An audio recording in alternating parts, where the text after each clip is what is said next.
Abigail agiu rapidamente. Não tinha nenhum momento para perder. Ela não tinha tempo de ficar pensando o que ela deveria fazer, de ficar vacilante. Davi já estava a caminho com os homens dele para matar toda a casa de Nabal, inclusive ela. Então, com coragem e firmeza, ela assistiu prontamente. E ela não teve medo de perigo, pois o amor por sua família era maior. Era uma missão muito perigosa que Abigail enfrentou, pois ela não sabia como Davi ia receber. Talvez ele, já muito irritado, poderia logo ter matado ela ao a ver. Mas ela não teve medo, ela pôs de lado a sua segurança por amor à família dela. E ela assumiu a responsabilidade para aquilo que o marido tinha feito. Ela não tinha sido grosseira com Davi. Ela não fez nada de errado. Mas ela podia ter simplesmente fugido da casa dela e se esconder em algum lugar e deixar Davi matar os demais. Mas ela assumiu o problema do marido como se fosse dela e agiu para ajudar. Eu queria ler um texto aqui. Abigail viu que algo precisava ser feito para impedir o resultado da falta de Nabal e que ela devia assumir a responsabilidade de agir imediatamente. Eu vou parar por ali por causa do tempo, mas nós vemos que ela agiu de forma pronta. Nós vamos continuar a ler aqui no 1 Samuel 25. O que mais nós podemos aprender de Abigail? Qual foi a primeira coisa que fez ao encontrar-se com Davi? Nós vamos ver nos versos 23 e 24. Vendo, pois, Abigail a Davi, apressou-se e desceu do jumento e prostrou-se sobre o seu rosto diante de Davi e se inclinou à terra. E lançou-se a seus pés e disse: Ah, Senhor meu, minha seja a transgressão. Deixa, pois, falar a tua serva aos teus ouvidos e ouve as palavras da tua serva. Nós vemos que Abigail se aproximou de Davi com muita humildade e muito respeito, a fim de poder acalmá-lo. Davi já estava irritado, querendo matar, e ela veio de forma muito humilde, muito respeitosamente. O marido dela tinha falado de forma grosseira, sem respeito. Ela, ao contrário, foi bem mansa e não quis irritá-lo mais, mas falou de forma respeitosa e calma. Abigail dirigiu-se a Davi com tanta reverência como se falasse a um rei coroado. Com amáveis palavras, ela procurou abrandar-lhe os sentimentos irritados e pleiteou com ela em favor de seu esposo. Ela era uma mulher humilde que não tinha medo de falar com humildade e respeito. Qual foi a mensagem que Abigail quis dar a Davi? Ela deu de forma humilde e depois ela quis comunicar uma mensagem a Davi.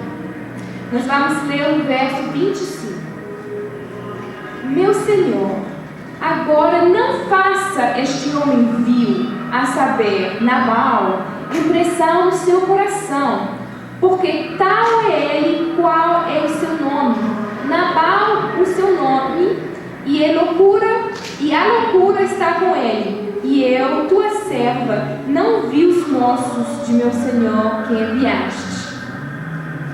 Ela quis comunicar que Davi não tinha por que se ofender, pois seu marido tratava todos igualmente. Apelou ao raciocínio de Davi para acalmá-lo. Ela falou: olha, você está irritado porque meu marido te maltratou. Mas o meu marido, ele maltrata todo mundo. Ele simplesmente é um homem grosseiro. Ela quis raciocinar com ele. você não tem razão de irritar por causa dele, ele simplesmente faz isso. Não era uma coisa particular, pessoal, contra Davi. E ela acrescenta aqui: e eu, tua serva, não vi os moços de meu senhor. Ninguém conversou comigo, ela disse. Se eu soubesse, eu tinha dado uma ajuda. Então ela raciocinou com Davi.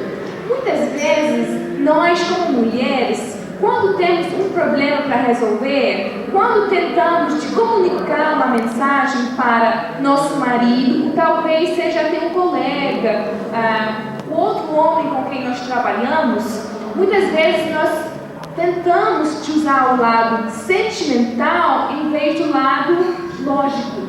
A gente chora, a gente pleiteia, a gente apela ao emocionalismo para querer ter uma reação. Mas isso não funciona. Se nós queremos realmente convencer o homem de alguma coisa, tem que ser de uma forma lógica. E eu já vi isso no meu próprio casamento. Às vezes eu quis comunicar uma mensagem chorando, querendo que o marido tivesse pena de mim e por pena me ouvesse, mas isso não funciona. Às vezes a gente acaba afastando mais do que aproximando. Enquanto se a gente apelar ao raciocínio de forma lógica, faz mais sentido. E é isso que Abigail fez. Ela apelou ao raciocínio de Davi. Ela esclareceu a Davi que o procedimento indelicado de seu marido de nenhuma maneira foi premeditado contra ele como uma afronta pessoal.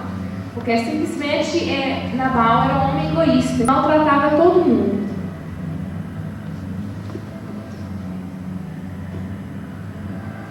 Então nós vemos que Abigail veio de forma humilde, raciocinou com Davi.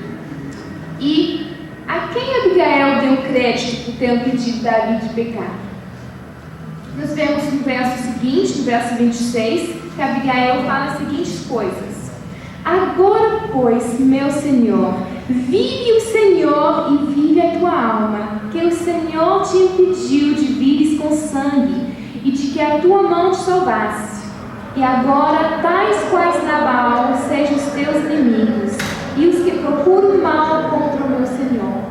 Abigail glorificou a Deus. Ela não estava cheia de confiança própria, mas ela glorificou a Deus, deu crédito a Deus por ter impedido Davi no seu pecado. Abigail não tomou para si o crédito deste raciocínio a fim de demover a Davi de seu precipitado propósito, mas deu a Deus a honra e o louvor.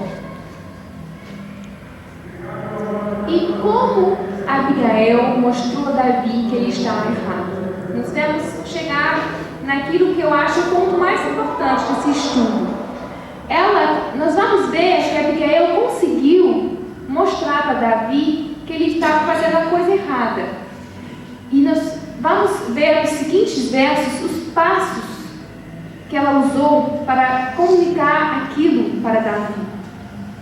Ela disse: perdoa, pois, a tua serva esta transgressão, porque certamente fará o Senhor casa firme a meu Senhor.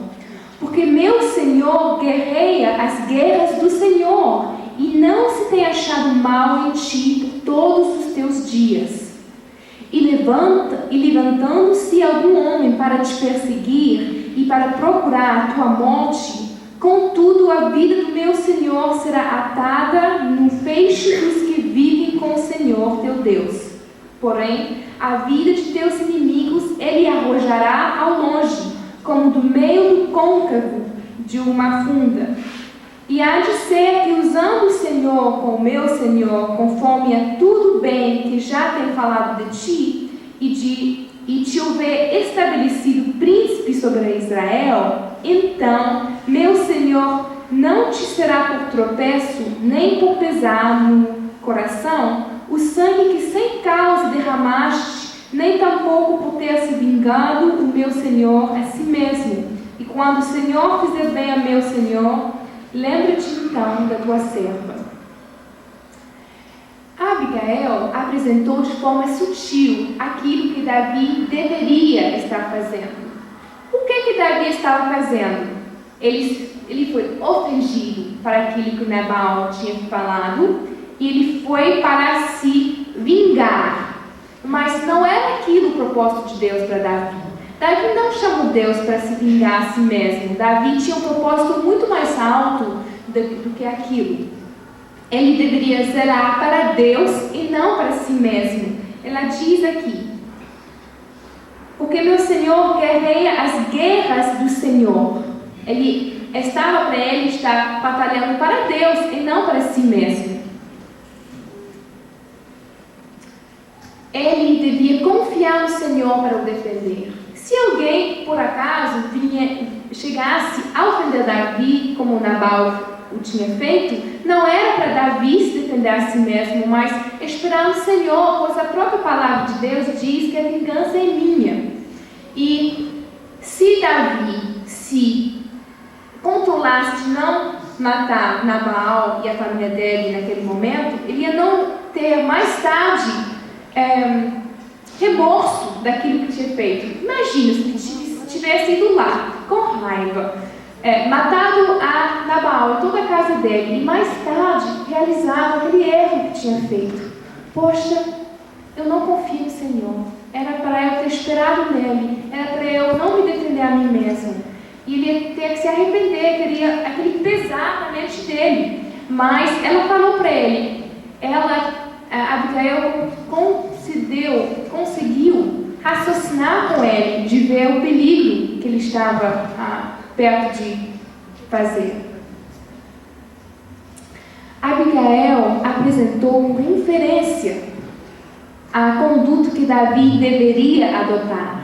Ele faria as guerras do Senhor, não deveria procurar vingança de ofensas pessoais, embora perseguido como um traidor.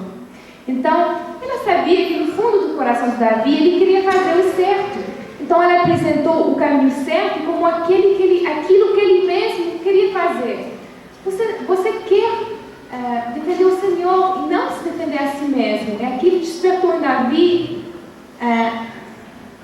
o raciocínio que realmente ela está certa. Eu não estou no caminho que eu mesmo gostaria de escolher. E qual foi a reação de Davi? Quando ela, humildemente, logicamente, de forma sábia, apresentou aquilo para ele. Nós vemos no verso 32. É muito lindo a reação dele também. Davi também era um homem de Deus. Então Davi disse a Abigail: bendito o Senhor Deus de Israel, que hoje te enviou ao meu encontro. Ele foi grato a ela por ter impedido-o de cometer um grande erro. Abigail tinha sabedoria para reprovar e aconselhar.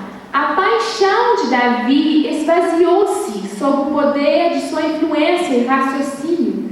Ele ficou convicto de que assumira uma conduta imprudente e perdera o domínio de seu próprio espírito. Então, Davi realizou e, com gratidão, recebeu a reprovação de Abigail. Eu quero então recapitular 4 pontos importantes que nós aprendemos na história de Abigail, pontos que podem nos ajudar como mulheres a saber como ajudar nosso marido. Porque, enfim, nós como esposas queremos ajudar nosso marido a ser cada vez mais como Cristo. Nós queremos ter uma influência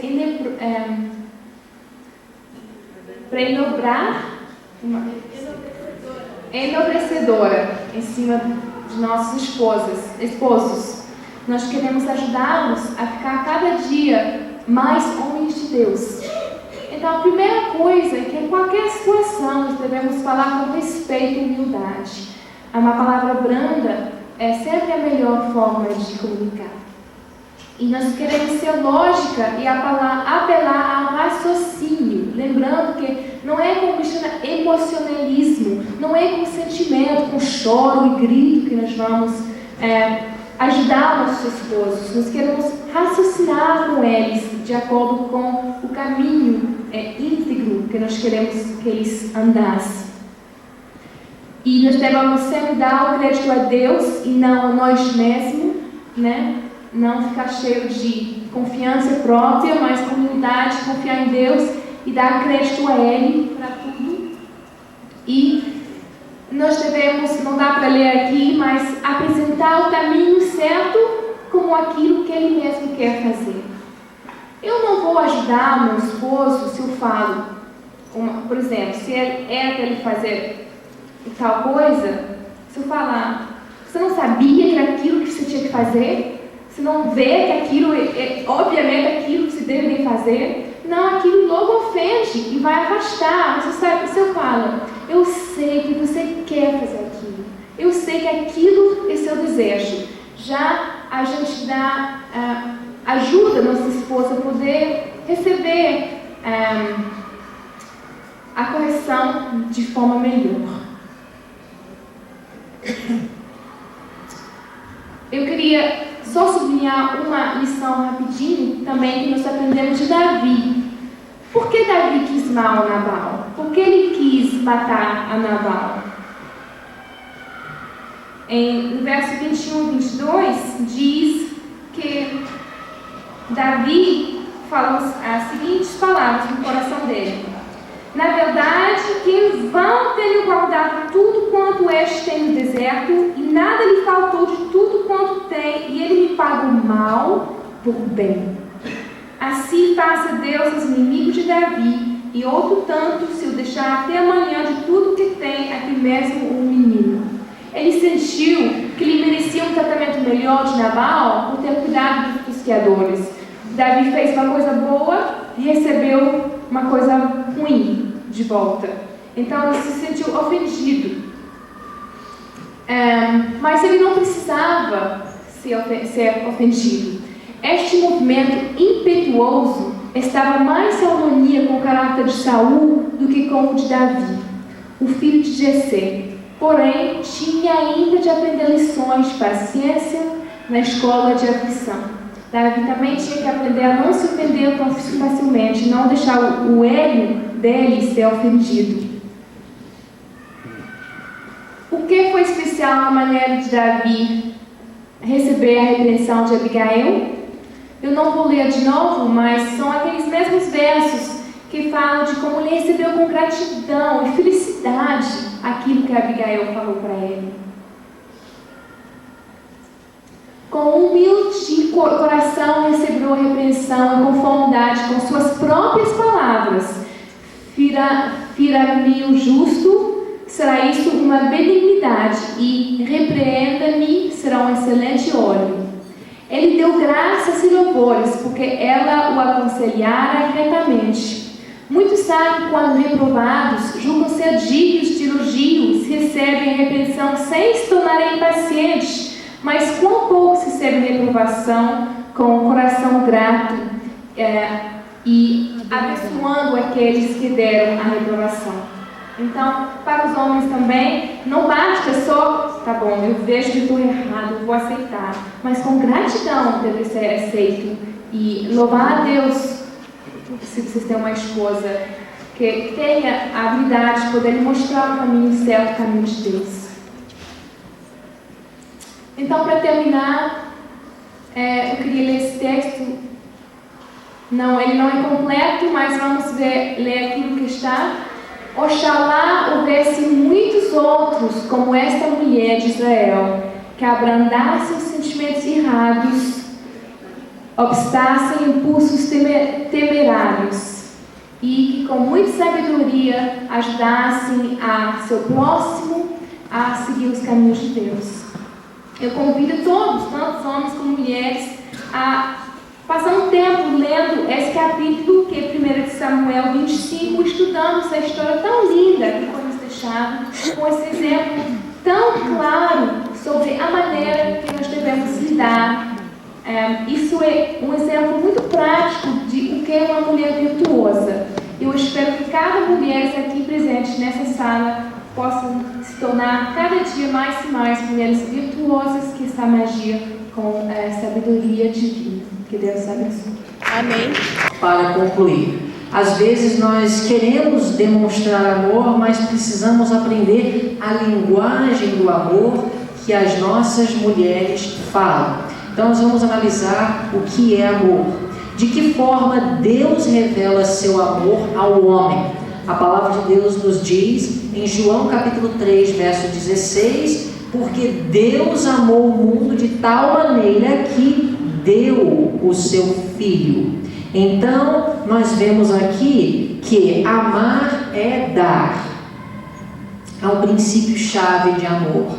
Amar não é só falar. Amar é ação. Amar é demonstrar uma disposição de se sacrificar pelo bem do próximo. O que diz a Bíblia acerca daquele que dá? Homens, vocês acreditam às vezes que demonstrar amor é um sinal de fraqueza. Às vezes você vai perder se você a tratar bem quando ela é mal criada. Mas o que você tem a ganhar quando você ama incondicionalmente? A Bíblia fala, Atos 20, verso 35, mais bem-aventurada coisa é dar do que receber. Então, quando você dá, você está amando. Quando você ama, você é bem-aventurado, porque você vai conseguir os resultados que você tanto almeja, quando você revela um amor incondicional. Mais feliz é aquele que vive para os outros do que aquele que vive para si. Próximo. 1 João 4, verso 19 diz: nós o amamos a Ele, porque Ele nos amou primeiro. O que essa passagem nos ensina acerca do amor, homens? Vejam só, o amor desperta o amor.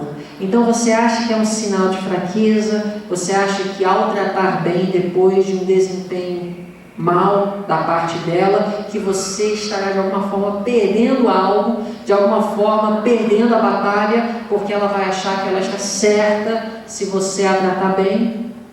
Mas na realidade, você demonstrando amor a despeito de seu desempenho, o amor desperta, o amor conquista o amor. Romanos 15, 2. Cada um de nós agrade a seu próximo no que é bom para edificação. Outro princípio-chave acerca do amor é que agradar o nosso próximo somente pode ser considerado amor quando isso é bom para a sua edificação. Olha, alguém pode aqui estar num relacionamento de um jugo desigual. Se você só pode agradá-la deixando de fazer o que é correto aos olhos de Deus, mais importa obedecer a Deus do que a ela. Agradar, fazer o que ela quer, só pode ser considerado amor no contexto dos parâmetros divinos. A mesma coisa se aplica inclusive aos filhos, tá? Às vezes, mulheres, vocês podem achar, homens também, que não restringir as inclinações dos filhos, desagradar os filhos, não dar o que eles desejam, pode ser, de alguma forma, uma falta de amor. Você pode sentir pena, mas amar é quando você visa o bem futuro do filho. Ou seja, agradar somente é amor quando é para a edificação. Dar o filho que quer quando quer não é amor. Eli tinha pena de desagradar os filhos, mas essa pena não santificada levou os filhos dele à perdição eterna. Então, amar, que é agradar, só pode ser realmente considerado amor quando é no contexto da edificação do próximo. Mas a questão é, homens, que muitas vezes vocês podem agradar e só não querem agradar porque vocês são orgulhosos. Perdão, nós, porque eu estou incluso, somos orgulhosos e nós não queremos perder a batalha. Mas às vezes precisamos morrer para ganhar, perder para ganhar. Considerações importantes. O amor não é um sentimento, mas sim um princípio. O homem e a mulher são diferentes um do outro. Apesar de todos os homens terem vários denominadores comuns, assim como também todas as mulheres, Deus deu a cada um, homem e mulher, uma personalidade própria, uma individualidade.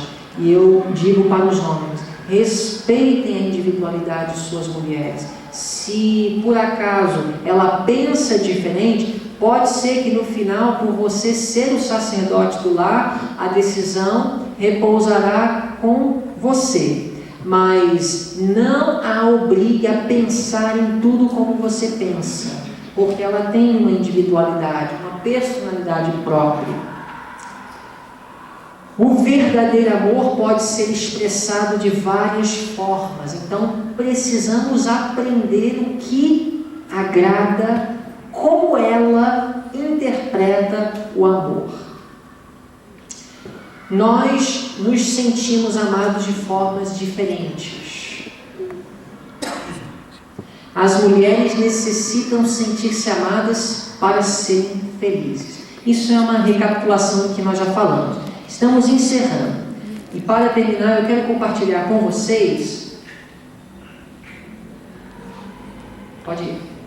5 meios de expressar amor.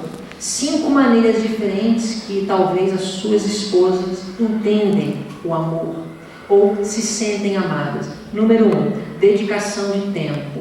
Número 2, aconchego e acariciamento. Número 3, presentes. Número 4, serviços, ações de bondade. E número 5, palavras de afirmação. Existe um livro muito bom chamado A Linguagem do Amor. Alguém aqui já ouviu falar desse livro, por acaso? Muito bom, fala desses conceitos. Eu vou mostrar para vocês que essas 5 maneiras de expressar amor são bíblicos, então, por isso eu concordo com o autor que todos nós temos necessidades diferentes, demonstramos amor de forma diferente e interpretamos o amor de forma diferente. Vamos à frente. Dedicação de tempo, por exemplo.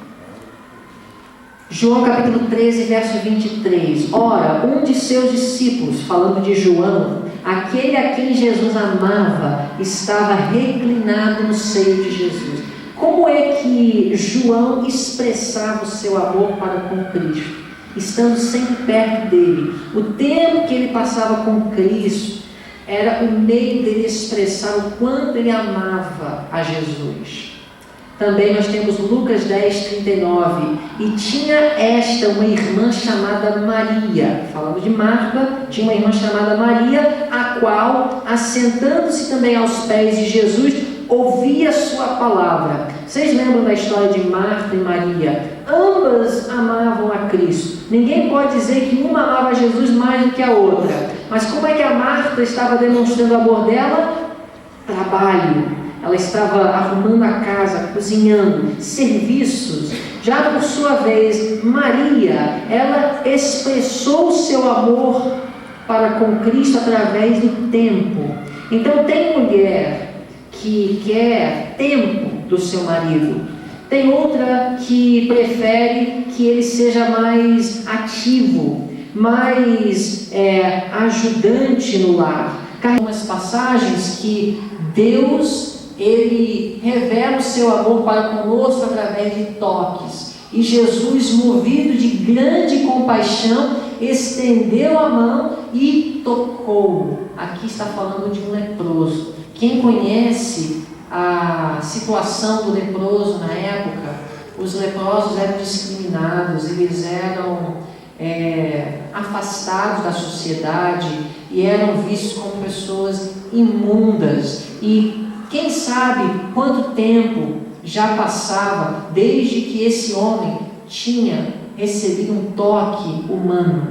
E você sabe que muitas vezes nós precisamos de um toque de amor. E tem pessoas, tem mulheres que se sentem amadas através de um toque, um abraço, segurar na mão, não porque você tem desejos sexuais, mas porque você quer expressar amor, você quer dizer eu te amo, e muitas vezes segurando a mão faz toda a diferença, ou abraçando, um amor através do toque.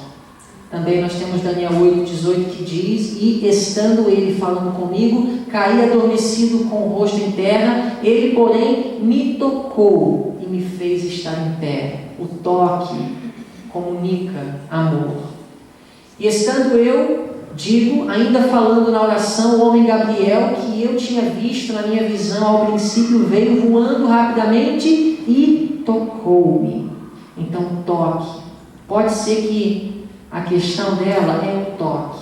Então revele, se esse for o caso, se essa é a forma que ela interpreta o amor, faça isso com mais frequência. Segure a mão, dê um abraço, diz bom dia de uma forma mais calorosa. Que Deus possa te usar para revelar esse amor a ela. Talvez ela esteja faminta de um toque de amor. Próximo.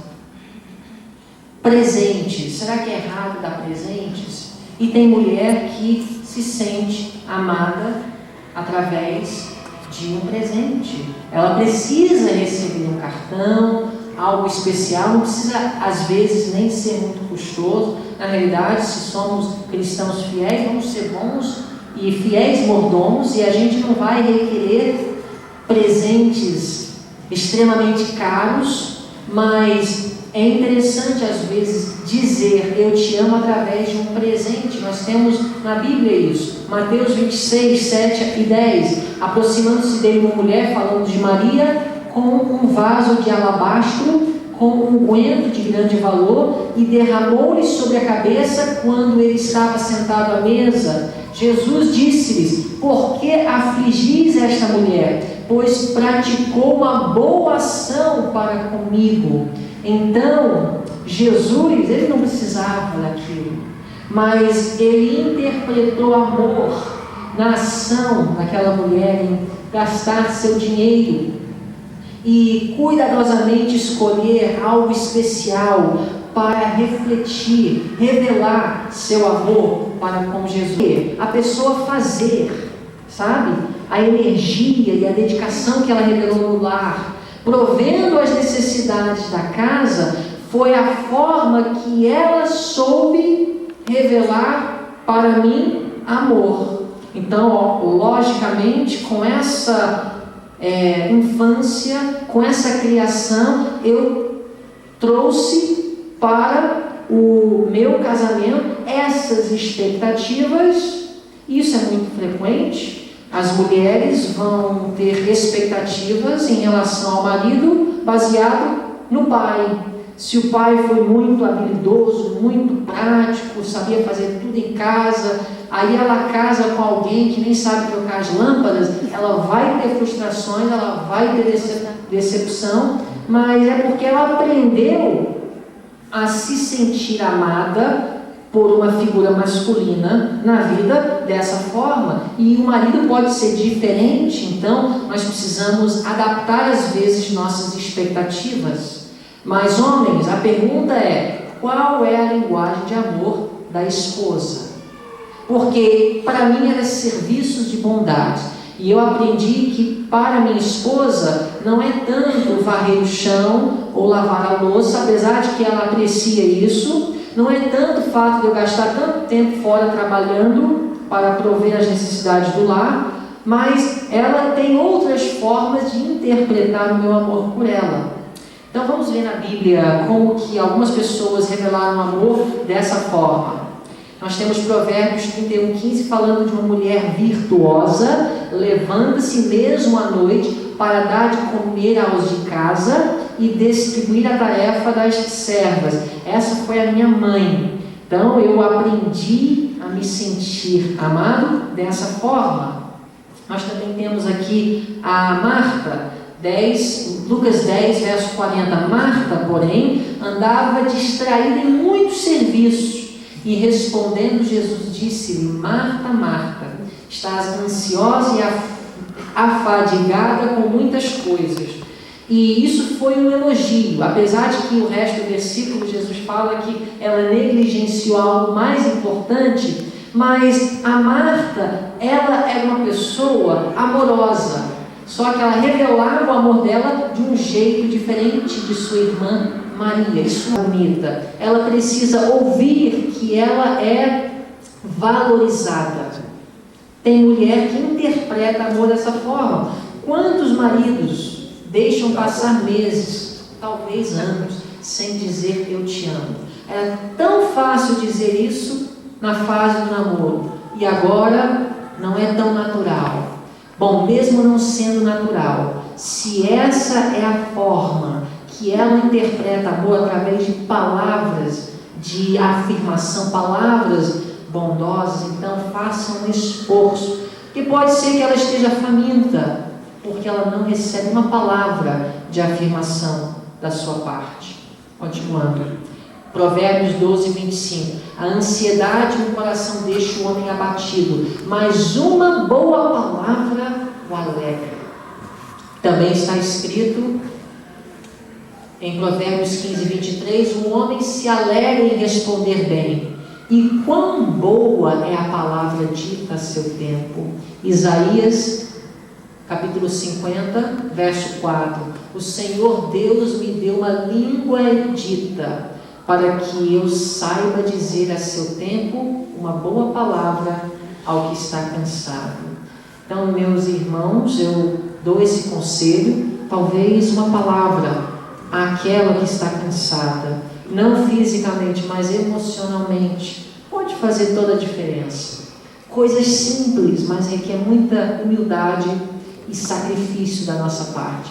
E para concluir, Mateus 19, 6, eu quero deixar essa palavra com vocês, do Senhor Jesus, que diz: portanto, o que Deus ajuntou, não o separe o homem.